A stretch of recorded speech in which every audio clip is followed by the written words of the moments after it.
मध्ये सांगितलं केंद्राने मला पैसे दिलेले नाहीत, मी काय करू असं सांगितलं. मी म्हणलं तुम्ही गुवाहाटीला जावा.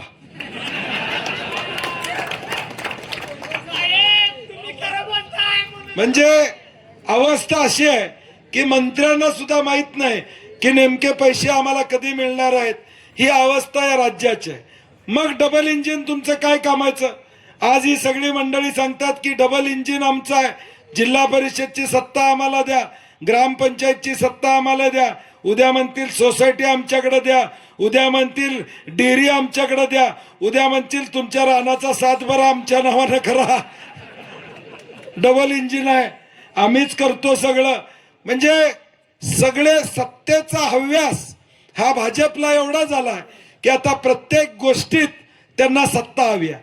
मग मोडतोड करा, पैशाचं वाटप करा, जे करता येईल ते करा, परंतु सत्ता मिळवा. याच्या पलीकडे या भाजपचं या ठिकाणी चाललेलं नाही. आणि म्हणून या राज्यातल्या सरकारला जर आम्हाला उत्तर द्यायचं असेल, या अन्यायाच्या विरुद्ध आम्हाला उत्तर द्यायचं असेल, तर या ठिकाणी फडणवीस साहेब काय येणार नाहीत. त्यांना तुम्ही भेटू शकणार नाही, त्यांना तुम्ही बोलू शकणार नाही. तुमची एकच ताकद आहे जी डॉक्टर बाबासाहेब आंबेडकरांनी गरीब असू दे, श्रीमंत असू दे, मोठा असू दे, बारका असू दे दिलेले आहे, ते म्हणजे एक मतदान करणं, मताचा अधिकार. हाच तुमची ताकद खऱ्या अर्थानं असणार आहे. जी आपल्याला डॉक्टर बाबासाहेब आंबेडकरांनी या ठिकाणी दिलेला आहे, त्या ताकदीचा उपयोग येणाऱ्या 7 तारखेला आपल्याला त्या ठिकाणी करावा लागेल. आज या कोल्हापूर महापालिकेची निवडणूक लागली होती, 15 तारखेला मतदान होतं. मी मगाशी बादोल्यामध्ये ती किस्सा सांगितला की या ठिकाणी 15 तारखेला महापालिकेचं मतदान होतं, परंतु 8 तारखेला मी 5 तास वेळ काढून पुण्याला गेलो होतो. कशासाठी गेलो होतो तुम्हाला माहित आहे का? या राज्यामध्ये असणाऱ्या राज्य सरकारनं आता 1,35,000 कोटी रुपयाचा वीज दरवाढीचा प्रस्ताव आणलेला. कितीचा? 1,35,000 कोटीचा. मार्च महिन्यामध्ये वीज नियामक आयोगानं एक दरवाढ या ठिकाणी मंजूर केली होती, जी शेतकरी विमुख होती, ग्राहक विमुख होती, दरवाढ केली नव्हती, लोकांच्या फायद्याची होती. अशी एक ऑर्डर 28 मार्चला या राज्यामध्ये वीज नियामक आयोगानं केली होती. सरकारनं सांगितलं हे आम्हाला मान्य नाही, हे आमची आयोगाची तुमची ऑर्डर आम्हाला मान्य नाही, तुम्ही पुन्हा ही ऑर्डर मागे घ्या. वीज नियामक आयोग हे स्वतंत्र असतं असं मी मानतो. पूर्वी आपण निवडणूक आयोग सुद्धा स्वतंत्र असं म्हणायचो. आता आपल्याला बघतोय निवडणूक आयोगाची अवस्था ते पिंजऱ्यातल्या पोपटासारखी अवस्था निवडणूक आयोगाची झालेली आहे. वीज नियामक आयोग स्वतंत्र असतो असं म्हणतो, त्या आयोगानं सुद्धा आपली ऑर्डर मागे घेतली, नवी ऑर्डर केली आणि त्या नव्या ऑर्डरला आम्ही हायकोर्ट सुप्रीम कोर्टामध्ये चॅलेंज केलं. सुप्रीम कोर्टानं सांगितलं तुम्हाला नवी ऑर्डर लागू करता येणार नाही, जनतेची सुनावणी घ्या आणि त्या सुनावणीनंतर तुम्ही निर्णय घ्या. आणि ती सुनावणी या ठिकाणी 8 तारखेला त्या पुण्यामध्ये होती. 5 तास मी सुनावणीला पुण्यामध्ये गेलो होतो.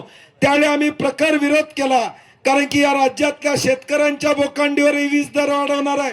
या राज्यातल्या 3.5 कोटी ग्राहक, आता घरात 5 माणसं राहिली तरी 20 मीटर एकाच्याच नावावर असतं. 3.5 कोटी लोकांची जी वीज मीटर्स या ठिकाणी राज्यामध्ये आहेत, त्या सगळ्यांच्या बोकांडीवर हे वीज दरवाढ या ठिकाणी बसणार आहे. आता 8 तारखेला आम्ही हिअरिंग केलं.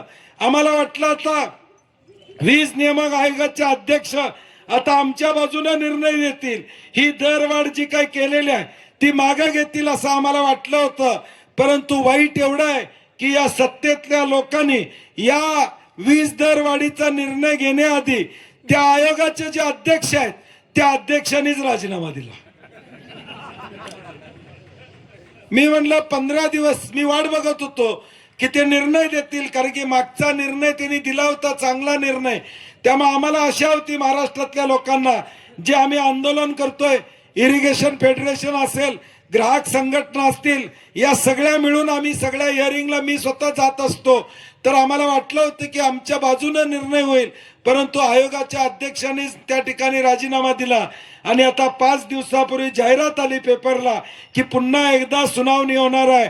ती सुनावणीची तारीख त्यांनी 6 ठेवलेली आहे. म्हणजे आमचं मतदान कितीला आहे?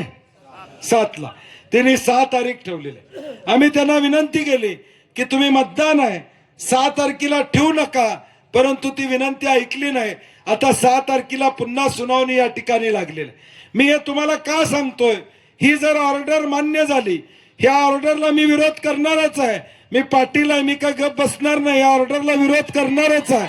त्यामध्ये शंका या ठिकाणी नाही आहे. कारण की शेवटी हे काय एकट्याचा कुणाचा विषय नाही. या राज्यातल्या 3.5 कोटी लोकांच्यावर फटका बसणार आहे. या राज्यातल्या 12 कोटी जनतेला याचा त्रास होणार आहे. आज तुमचं बिल 1000 रुपये येत असेल, ही ऑर्डर जर मंजूर झाली तर 15% त्यात ऍड करा. तुमचं बिल 2000 येत असेल तर 15 ते 20% बिल तुमचं वाढणार आहे. 3000 येत असेल तर त्यात 15% 20% ऍड करा. आता संध्याकाळी गेल्यावर 20 बिल काढा. आता गुगल पे वरनं देतोय तेव्हा लक्षात येत नाही किती गेलं. तेव्हा आता बिल काढा, रात्री बघा, लक्षात येईल की 3000 रुपयामध्ये 15 ते 20% 20 बिल आता पुढच्या महिन्यापासून तुमचं वाढणार आहे. ह्याला जबाबदार कोण? जोरात सांगा. ह्याला जबाबदार राज्यातलं सरकार आहे. आता स्मार्ट